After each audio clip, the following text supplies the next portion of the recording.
Welcome to the Field Dynamics podcast.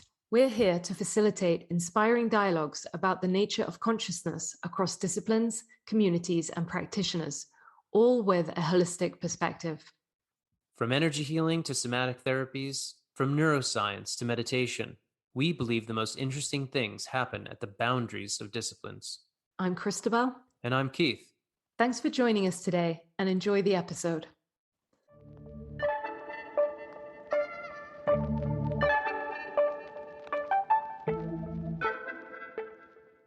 Hello, today we're here with Dr. Daniel Keown, author of the groundbreaking book, The Spark in the Machine, How the Science of Acupuncture Explains the Mysteries of Western Medicine, and more recently, The Uncharted Body. Dan has been a practicing doctor for over 20 years and an acupuncturist for more than a decade. He received a degree in medicine from Manchester University in 1998, and in 2008, he completed a degree in Chinese medicine and acupuncture from the College of Integrated Medicine, affiliated with Kingston University, and has been a member of the British Acupuncture Council ever since. In 2010, he studied alongside the renowned Dr. Wang Juyi at the Institute of Channel Diagnosis in Beijing. He practices currently in Tunbridge Wells, UK, and runs an online teaching institute, the School of Scientific Oriental Medicine and Acupuncture, which he founded in 2015. Dan, a pleasure to have you here with us today. Thanks for having me on. What ultimately drew you to acupuncture from your Western medicine training? What is it that brought you over? Or we're really curious about your journey and that switch. My father was a surgeon, so I kind of had medicine in the blood, if you like. But my grandmother was a frustrated doctor. She wanted to be a doctor, wasn't allowed because she was born back in the must be 1910s, and back then women didn't become doctors, and so her father effectively forbade her. So she always had a great interest in medicine and a great interest in China as well. And so she said something to me aged 15, when I was, a normal adolescent, know-it-all scientific kind of kid. And she said that the scientific world thinks that acupuncture and Chinese medicine is primitive and effectively wrong because it's so old and it's never changed. But she said the reason it's never changed is because they got it right the first time. So why do you need to change something that's right? And it kind of stuck to me as a kind of logic that was very simple, but you couldn't argue with. And so from that point, I decided that I was going to go into medicine to bring in acupuncture into the kind of Western scientific vernacular, if you like, into the Western scientific field. And that's why I went and did medicine. But then once I got into medicine, I really got a great love for emergency medicine, especially. I think actually within Western medicine, emergency medicine is pretty much the only medicine that really works. That might sound controversial, but there were studies out there showing that when doctors go on strike and they keep emergency medicine going during these times, that mortality actually decreases. And there's about 7 studies, 5 different countries, every single time mortality, the best that happened to mortality was it stayed the same. In 3 out of the 5, it significantly went down. So emergency medicine really works, and I found a real passion for that. But then in around 2008, as you've stated, I finished my degree in Chinese medicine. And the reason I went into that was because my father got really ill and ended up on ITU. And it was a little bit of basic knowledge of Chinese medicine that kind of pulled him out of that. And when he woke up, the first thing he said to me was, "Don't I owe you 25 grand?" And I was like, "Yeah, you do actually." And I'd have never seen that money because it was basically just, it wasn't in his will. And that paid for me to get through acupuncture school, Chinese medical school. That was that's where I came from. That was the angle. It was basically an anarchist at heart. And I kind of want to, especially now, I want to pull down the entire Western medical system, like pretty much all of it. That's quite the statement, Dan. I appreciate your honesty and your frankness in that statement. Backtracking a little bit there, just to help our listeners. Firstly, if you could define emergency medicine, just for as an overall. But secondly, I read that at one stage in your career, you were particularly fascinated with introducing acupuncture to the emergency department, and this sounds very fascinating to me. And I wondered how that experience was for you, how you went about it, and what the results were. Yeah, that first question is a great question. How do you define emergency medicine? An emergency is in a medical sense is acute life or limb or organ threatening incident. I mean, I don't think it's really strictly defined, but I would say an emergency is something that if you don't act within hours to days, you're going to have a significant loss of function. So, I mean, certainly, if you think about common emergencies, people understand it's being run over and, a broken leg or a heart attack or something that's going to cause you to lose your life or significant function. And that's why Western medicine is really good, because Western medicine is a reductionist medicine in essence. And it gets really good when it's like, it can understand a problem is very specifically in a part of the body. In other words, your leg is a very funny angle that it shouldn't be at. Can we put that back into its correct position? And then also, can we fix that? Can we fix that specific problem? In a heart attack, you've got a coronary artery occlusion, you've got a blood clot in a artery, and Western medicine is very good at just removing that blood clot and getting blood flow to go back again. What it's not so good at is more systemic problems. It doesn't really understand them effectively, and the reason it doesn't understand them is because fundamentally it has no grasp of chi. So that's what I mean by that's what emergencies are, in my opinion. What was the second question again? Just asking a little bit more about your experience in introducing acupuncture to the emergency department, how that experience was, how you went about it, and what the results might have been. So when I wrote The Spark in the Machine, I'd actually been doing kind of almost like sly acupuncture, if you like, kind of acupuncture where the people who ran the department hadn't said you can definitely use acupuncture. On one occasion when I used it, I actually used it because the patient pretty much begged me to use some kind of acupuncture, and I used it instead of with acupuncture needles with very, very the thinnest blood needles you can find, which are yellow gauge needles. But generally I was using acupressure, and I actually learned a lot about how acupuncture works just by using acupressure. Primarily what I learned was that the needles themselves aren't necessary. The effect is actually occurring by moving chi or getting chi to flow properly. And then after I'd written The Spark in the Machine, I was in a lot of demand in emergency departments. I'd go and work there and they'd be like, yeah, come back. And one of them turned around to me and said, what would it take for you what would you need to work here in this department full time? And I was like, simple, just let me use acupuncture. And so I got the job, and 9 months later, I turned around and went, look, I'm 9 months in and you still haven't let me use acupuncture, what's going on?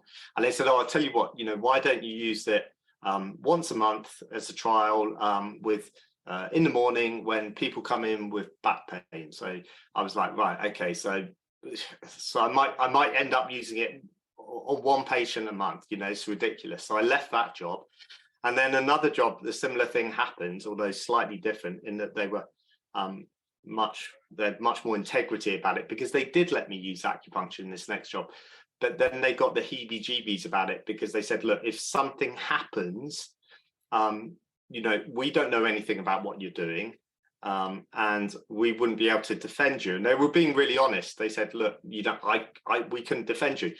And a lot of emergency doctors are quite kind of have this interesting relationship with fear, and I do as well.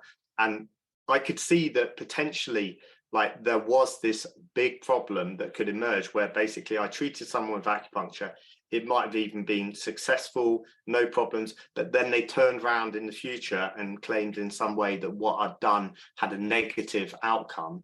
And I knew full well that the entire medical establishment, and certainly the consultants there, wouldn't back me up, and that the big pharma effectively would be like, yeah, let's take him out. Why not? This is a great opportunity to take out one of these quack doctors.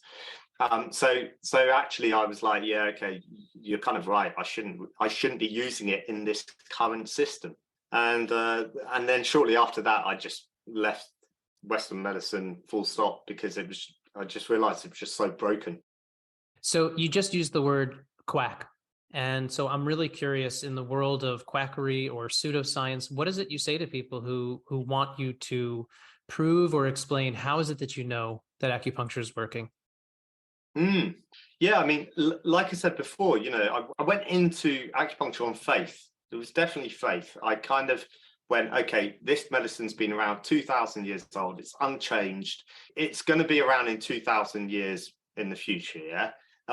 Clearly, they've got something here that is that works. Yeah. But it was faith. I didn't really understand it, and certainly when I did my degree, I didn't really get the sense that anyone teaching me understood it either, although I'm sure many of them did. And then actually I went into practice, and I remember going home once and I was getting pretty awful results when I first went into practice. I hadn't encountered Wang Juyi's work at this point. And I remember turning around to my wife, who's a kind of traditional doctor, if you like, as well, and saying, maybe it doesn't work. Maybe acupuncture doesn't work. And she was like, no, you can't say that, And I was like, yeah, of course, you've got to say that. You've got to be skeptical about these things, and maybe it doesn't work. And then very shortly after that, I basically encountered Wang Juyi stuff. And from there, my results just got so much better. So now I could approach it from many different angles, in terms of, people who say, acupuncture is quackery, doesn't work. One angle would be, hey, this concept of qi, which is just electricity, living electricity in your body that makes it run. The idea that there isn't this is just absurd. I just think it's laughable. It's like, what the hell? Like, what do doctors actually think is going on in the body to make it alive? If there isn't some kind of invisible, because energy is generally invisible, and in this case it's electrical energy making the body work. I mean, of course there is. Every single cell in your body has got a potential difference across the membrane of around minus 60 millivolts that makes the cell run. Every single organ in your body has got this same property. The heart is running on electricity. The brain is running on electricity. This electricity is organized. This electricity is alive. This is what qi is. So, the idea that qi doesn't exist is just so laughably absurd to me that I kind of almost can't entertain it. But then once you start moving beyond that, you start to realize that this concept of the channels, which is the original Chinese was Jing Lo, and that got mistranslated as meridians, that too is very easily shown. There are definitely channels in the body, and they correspond perfectly to what the Chinese describe as the channel system. These channels are known as fascial pathways, and are used by surgeons all the time. And again, you can have this very simple conversation with doctors where, they say, oh, there's no such thing as channels in the body. And you go, well, what are the channels that surgeons use? But they're not.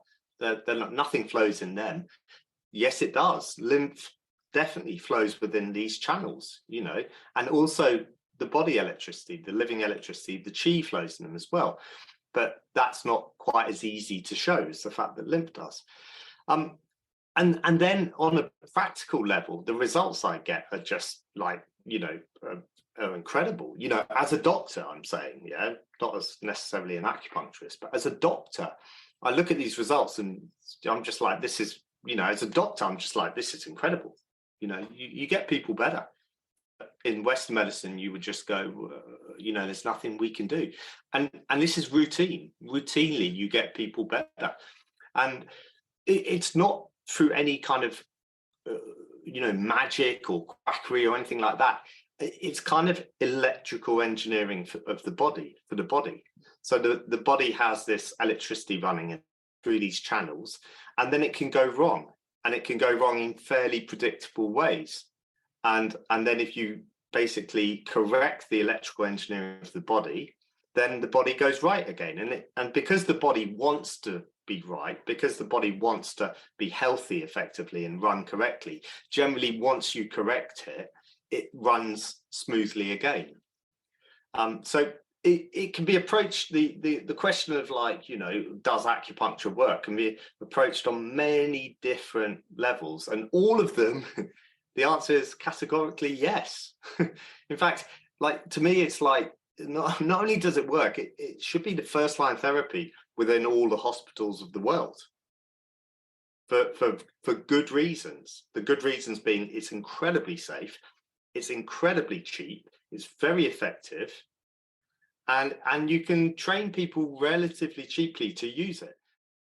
The thing I'm drawn to there in your description, obviously you've just covered plenty of material, but this idea of electromagnetic forces, you've stated that energy disturbance lies at the heart of all disease and is the precursor of all disease.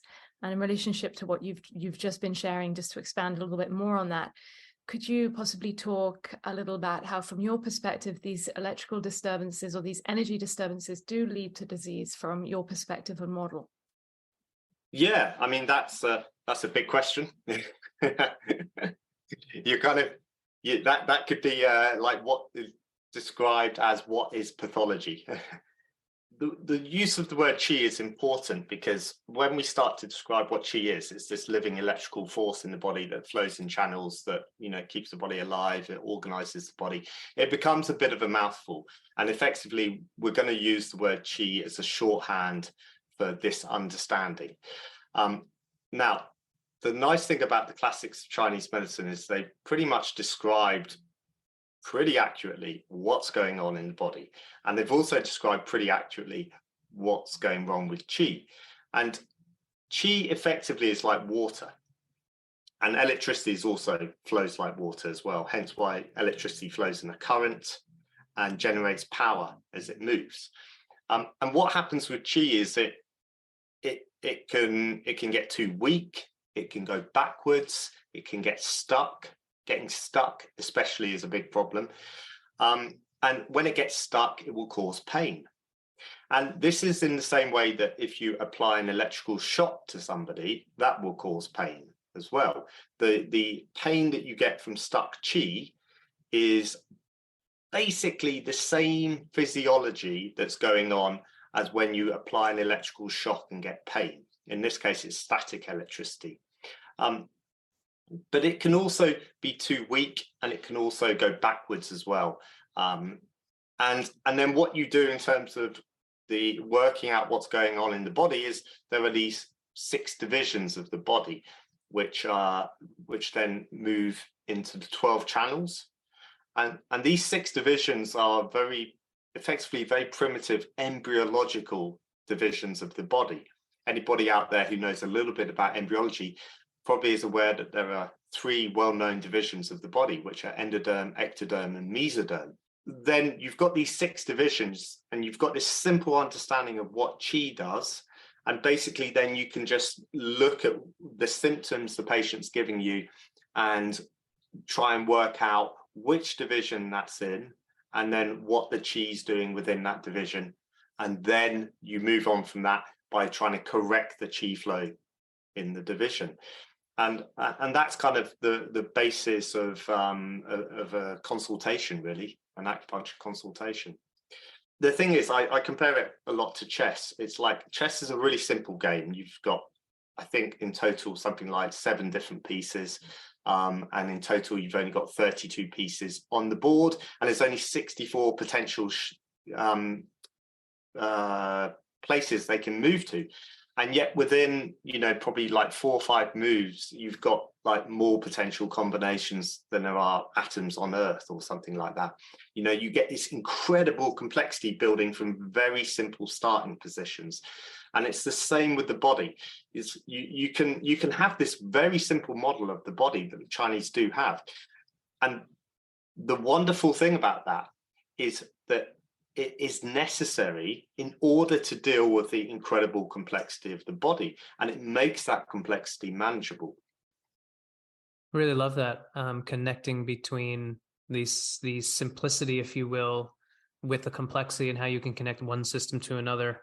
And also your mention of embryology in your book, Spark in the Machine, is something I want to get back to later on. But before moving on, you mentioned something really important in your study, which was learning this thing called channel palpation, a very particular approach to diagnostics, I believe.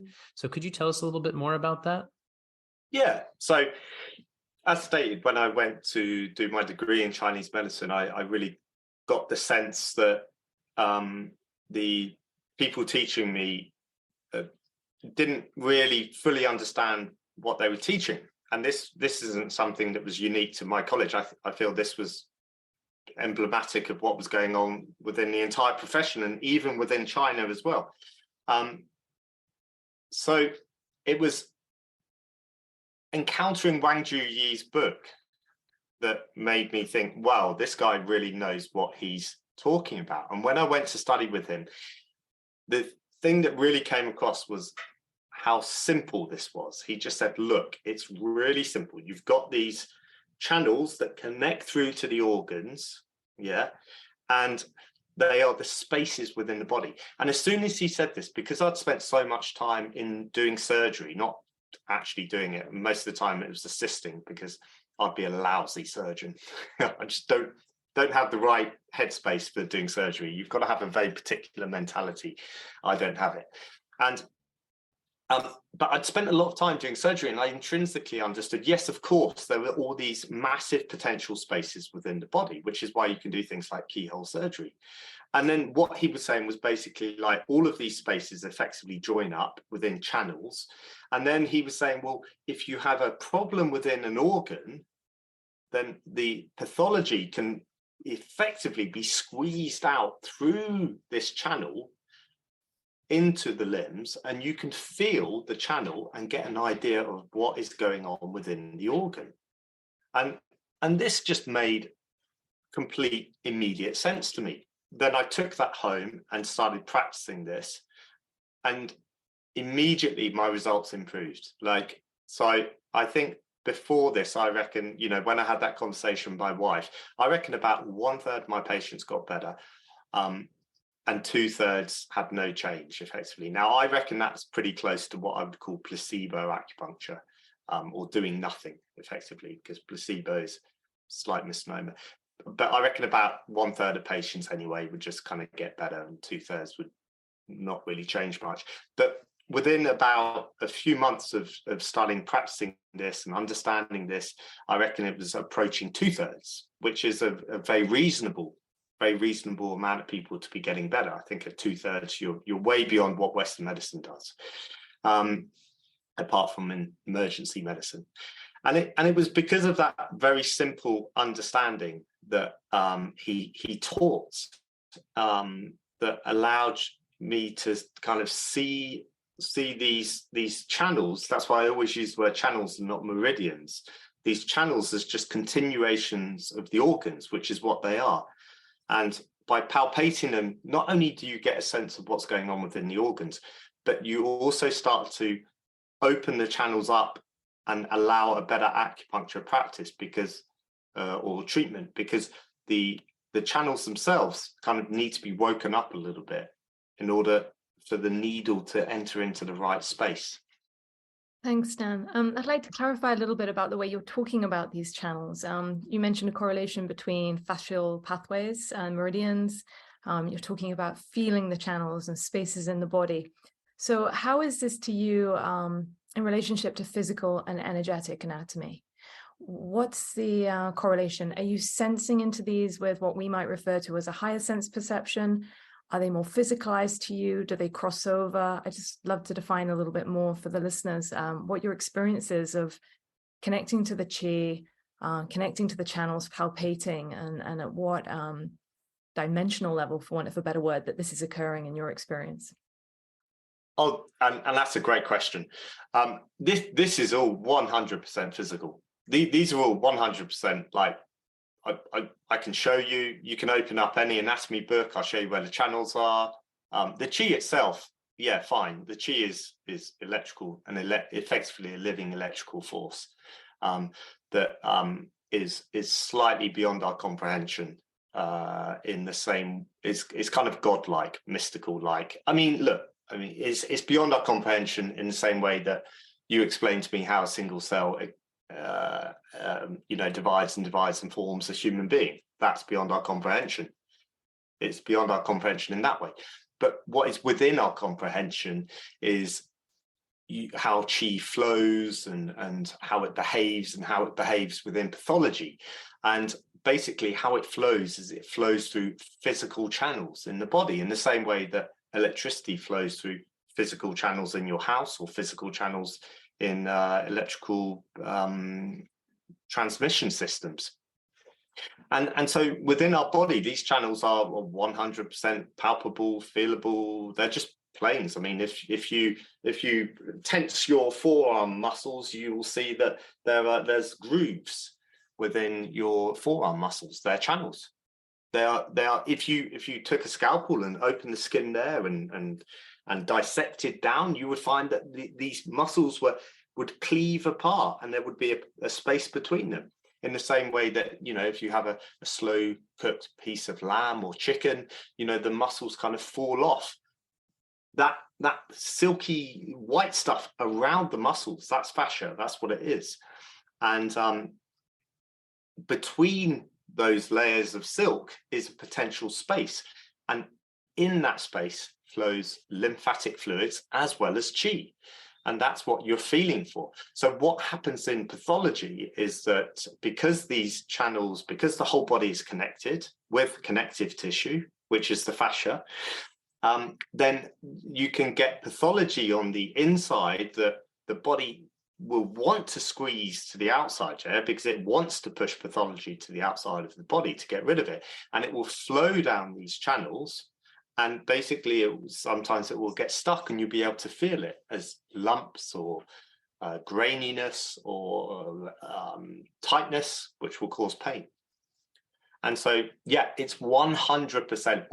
I always say this to my students, like, this stuff is 100% physical, 100% real.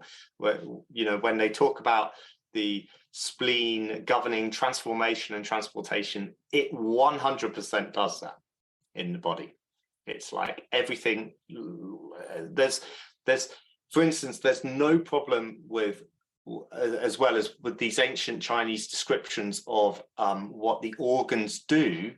Once you start to understand that what they're really describing is the organ within its role within one of these divisions of the body, because there are 6 divisions in the body, and everything within the body fits into one of these divisions. And as I said, these are embryological divisions, so they are the primary formation of our body is these 6 divisions. Everything comes from these divisions, in the same way that everything in your body comes from endoderm, ectoderm, and mesoderm. Thanks, Dan. You're bringing up the fascia tissue, and it's just something to bring some focus to, because you emphasize it in your book, and also I don't know if maybe you could speak to, is this entirely novel in your understanding, bringing up that fascia is the primary, let's say, connective tissue that is allowing for the electrical movement through the body, because fascia has collagen, because it has piezoelectric, et cetera, et cetera. But can you speak a little bit more to the primacy of fascia in the model that you're working with here? Because some people are going to be familiar with fascia from things like myofascial release work, craniosacral work, yin yoga, different modalities and techniques that are really familiar. So the Chinese model of the body is way more sophisticated than the Western medical model. It just is, okay? You're going to have to take my word for that. Eventually, I think we'll catch up. It will take another 20 years. It's way more sophisticated for a number of reasons. The number one reason, I think, is because it's describing relationships that are occurring at a very primal level. But also, it includes organs that Western medicine didn't really appreciate existed. And one of those organs is called the triple burner. And The triple burner is basically fascia. That's what it is. It's called the triple burner because what fascia does within the body is compartmentalize everything.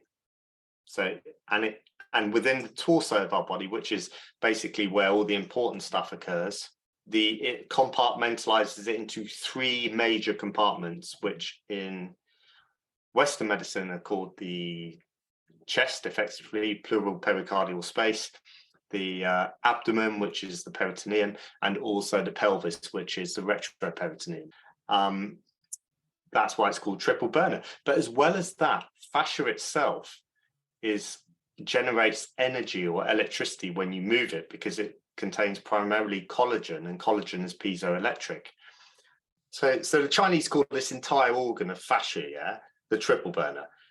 And that takes collagen's about 30% of all of your body protein. I think that's it. So it's enormous, This organ of fascia is enormous. It's a massive organ. It's as big as your heart. It's bigger than your heart, really. It's as big as your liver. In Western medicine, apart from the concept of connective tissue, which is just literally just connects things, that's the end of it. They kind of ignore it. They just completely ignored this collagenous matrix within which our body exists, and that's what the triple burner is. So it's enormously important. And the great thing about understanding the Chinese medical model is that not only have they gone, hey, this effectively is an organ in its own right, fascia, and it's really important for that reason, but then they go on to explain how it goes wrong and what it does and all of these other things. So it's so sophisticated, Chinese medicine. Western medicine's just slowly waking up to the fact that this organ just exists. Whereas the Chinese are like, yeah, come on, catch up. We've been talking about this for 2,000 years. I mean, to be fair to the state of medicine and its understanding of Chinese medicine, et cetera, is there has been huge problems with translation of this stuff. And I'm not even talking about translation of Chinese into Western, I'm talking about ancient Chinese into Chinese and ancient Chinese medicine into Western scientific medical understanding of the body. Effectively, what I am is a translator of all of these different paradigms. You've got so many different paradigms going on. You've got to understand that ancient Chinese is basically different to modern Chinese. And in fact, interestingly, I was just saying this to my daughter yesterday, that a lot of these ancient Chinese words, which are characters, and that a character means they're kind of like a little drawing of what's going on. It's like, I was saying, it's like, the character for house, for instance, would be a little drawing of a house. I don't know if it is, but that's an example. But a lot of these ancient Chinese characters are about medicine, and they're words that are used elsewhere within China now. So, for instance, the word for heart, they appear to have been specifically created for medicine. So, in other words, the origins of the Chinese language appear to have emerged primarily almost from medicine. It's like basically back thousands of years ago, they were like the most important thing to understand and to convey forwards is medicine. So we're going to almost create a language to do that for medicine. It's quite phenomenal, really. It just shows you how deep the roots of medicine are within Chinese culture, that their language has been developed to convey that into the future. And so what you have is big problems of translation often, and that's one of the key things that we kind of have to work through. So, for instance, that word meridian is a terrible mistranslation of the Jing Lua, which are these two words that don't have, these are two words that were literally created specifically for this purpose of conveying the connective tissue network within the body, what we call fascia. Talking of the breadth of TCM and some of the key concepts involved in that, Shen is another one that I'd like to bring some attention to. And I wondered, Dan, if you could tell us a little bit about Shen from the model that you work from, and also how that's incorporated into treating people in a practical sense in the practitioner role.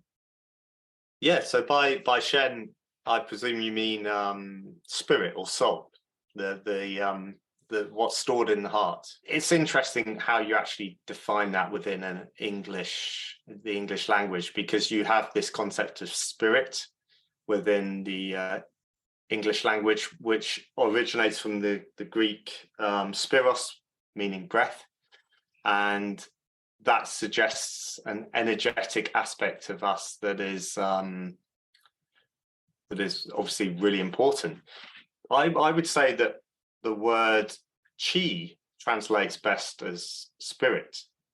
So if you were going to translate it into a single word, I would translate it into spirit, because it's very, very similar. And chi actually is used within the Chinese language in place of air or breath. So, for instance, the word hovercraft they call airboat, and it's chi huang or whatever boat is. My Chinese, by the way, is terrible, apart from these very particular medical uses of Chinese. So, spirit is kind of almost like a kind of energy that animates our body, whereas soul is more the deeper aspect of you that, you know, people fall in love with someone else's soul, not so much their spirit.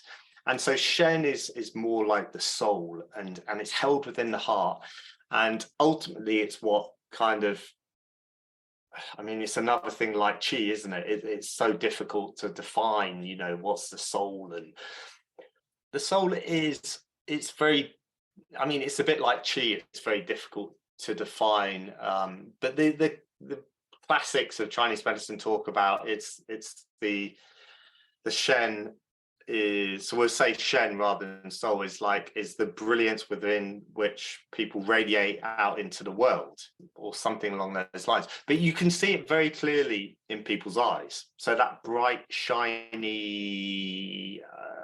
look in people's eyes, that suggests they've got very good shen.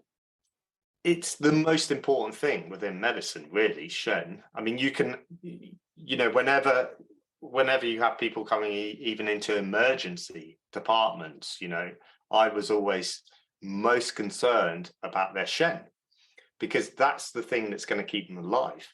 If you don't kind of administer, or if you don't pay attention to someone's shen in the emergency department, then you're going to get a number of problems. The first thing you're going to get is you're not going to understand what they really need, because sometimes what people need is they need reassurance, or they need, often they need their pain taken care of, or they just want to find, that there's somebody there who's going to look after them and care for them, and that reassures them, and that helps their shen.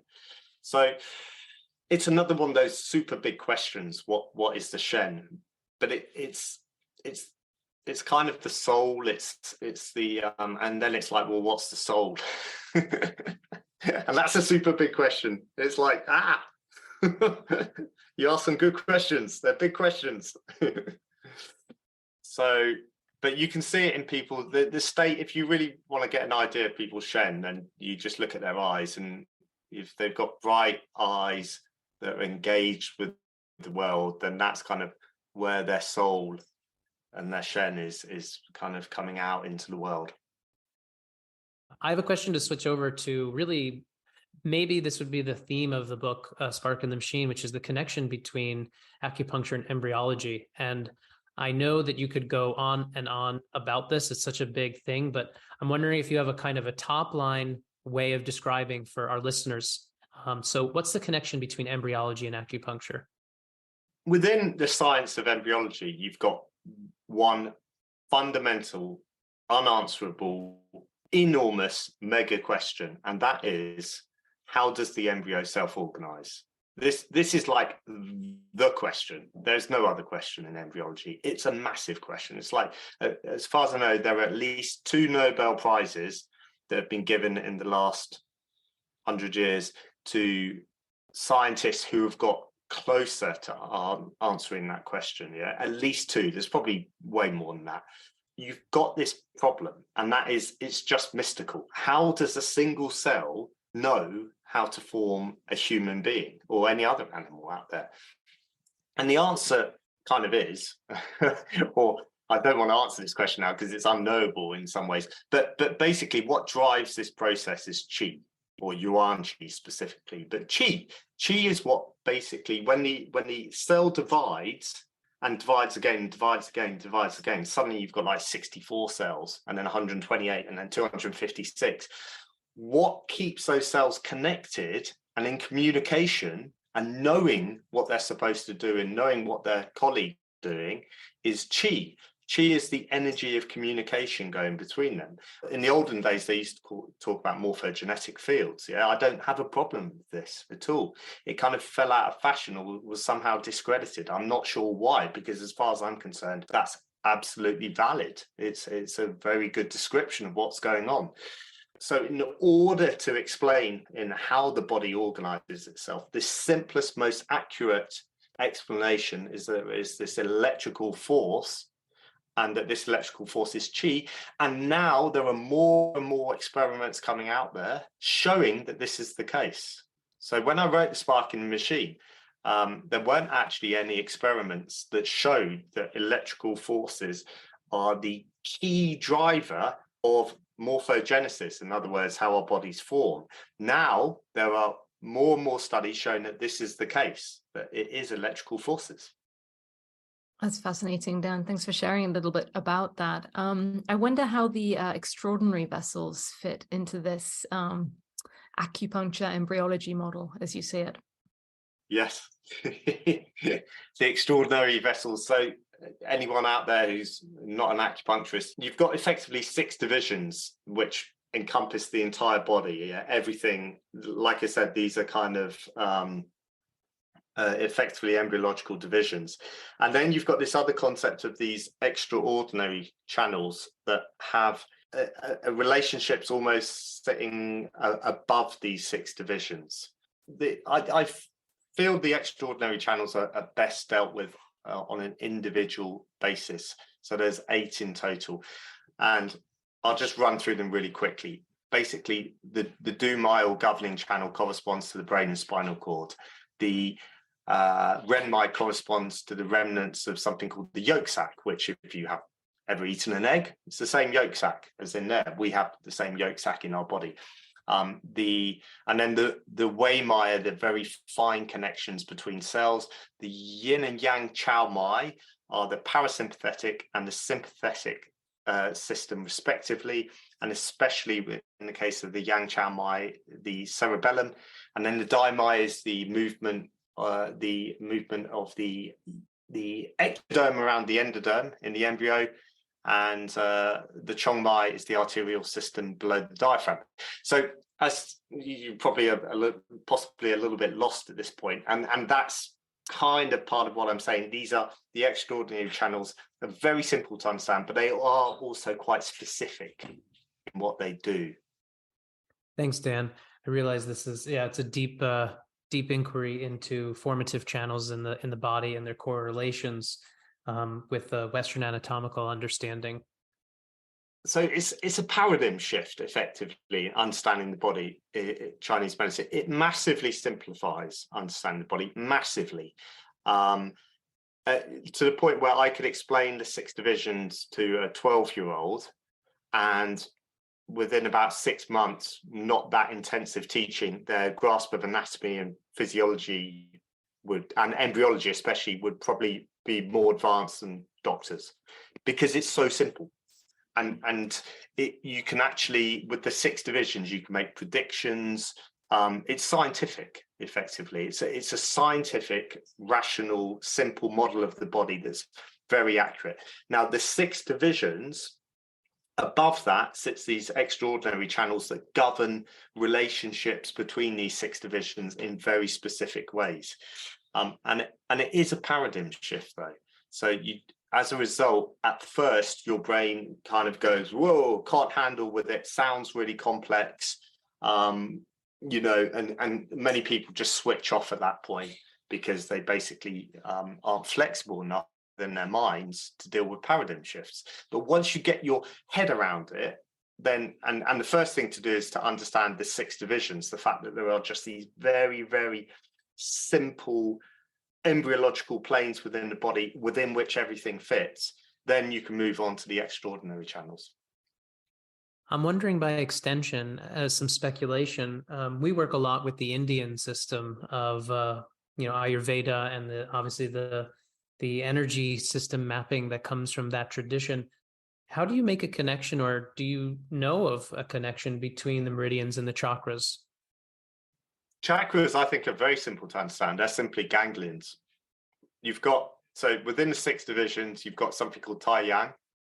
Tai Yang is the most external aspect of our bodies, makes the skin, also makes brain, spinal cord, and it also creates all these things called neural crest cells.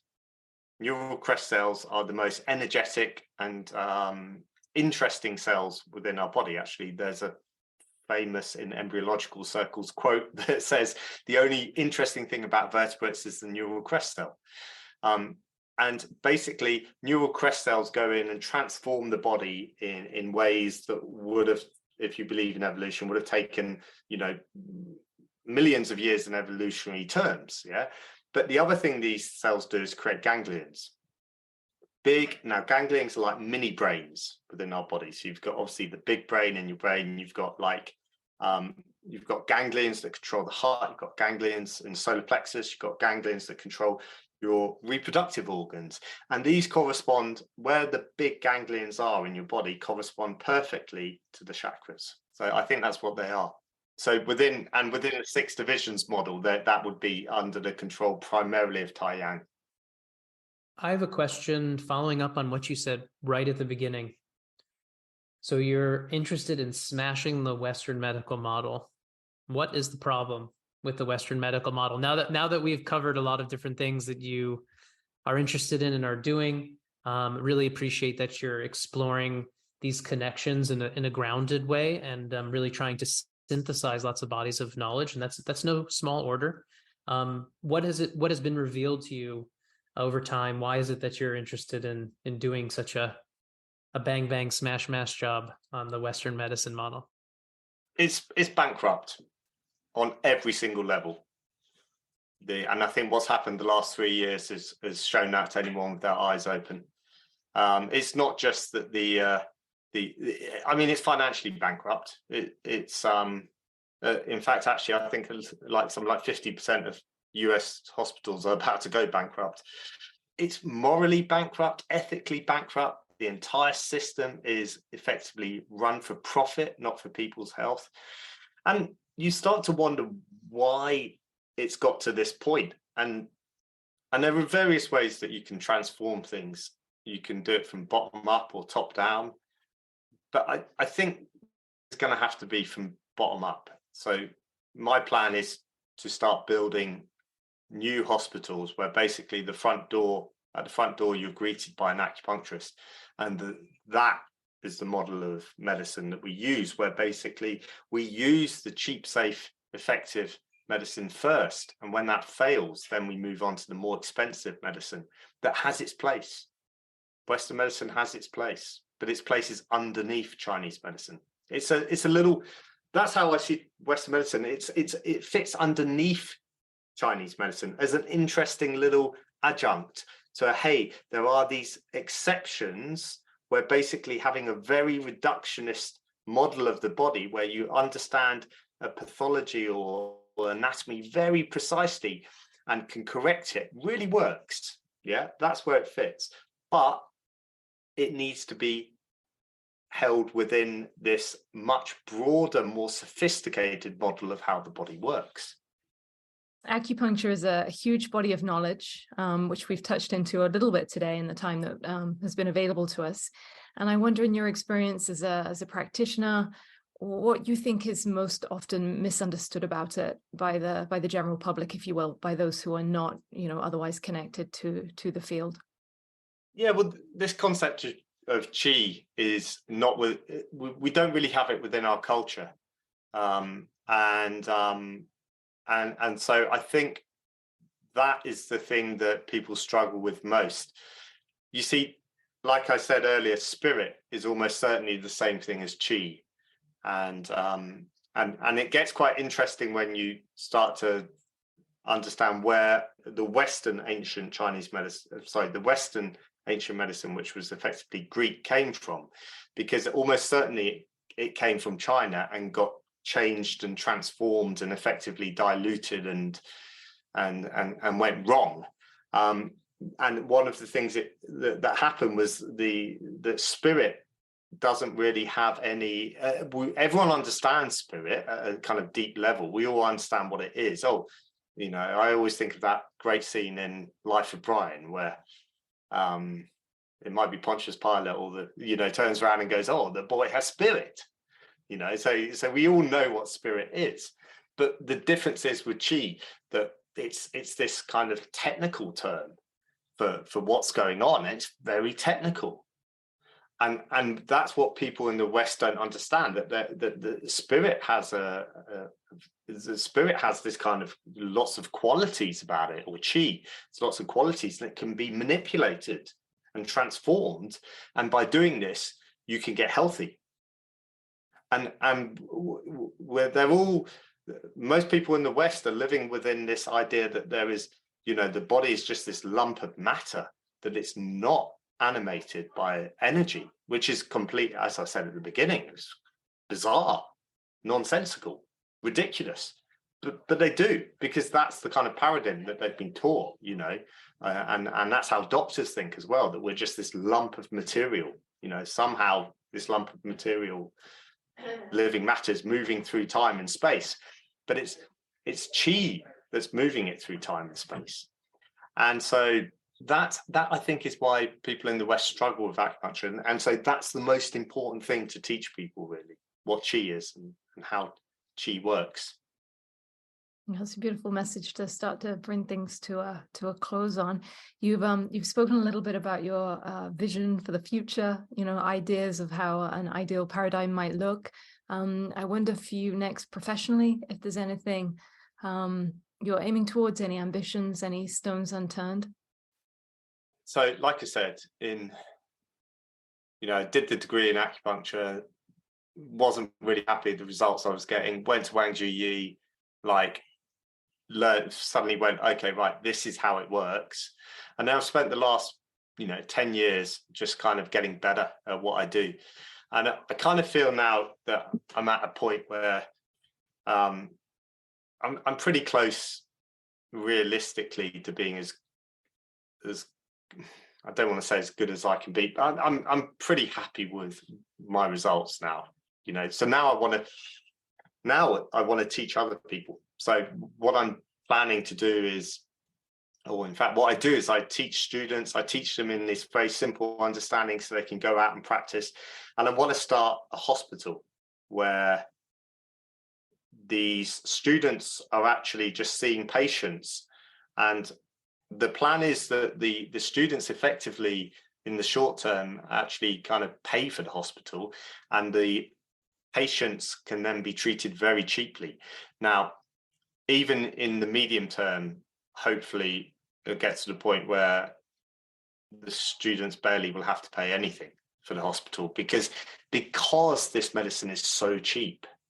Actually, people don't realize, because Western medicine is so crazily subsidized at the moment. Yeah, it's insanely subsidized. Yeah, and as soon as those subsidies all disappear, which is going to happen, because as I said, they're all bankrupt. It's all bankrupt. And what's going to happen, I think, is people are actually going to start having to pay full price for this, and they're just going to go, holy moly! This is there an alternative? Because this is crazy. So for instance, you go to the doctor and the doctor says, "Oh, that hip pain that you've got, you need a hip replacement. Why don't you go and try some acupuncture?" We're wondering where can people find you if they're interested in your work? We mentioned a couple of books you've written; those are widely available. But what about your teaching and/or doing one-on-one sessions with you? Yeah, well, please do go to my website, www.drdankeown.com. And also, I'm on Twitter, increasingly on Twitter at Dr. Dan Keown again. So DrDankeown.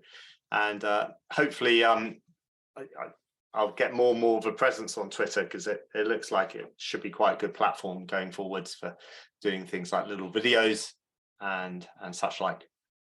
That's wonderful. We wanted to take the chance here to say thank you so much for taking the time to join us today. It's been an absolute pleasure to connect with you and to learn more. Thanks for having me on. Thank you so much, Dan. Thanks for listening. You can find us at fielddynamicshealing.com.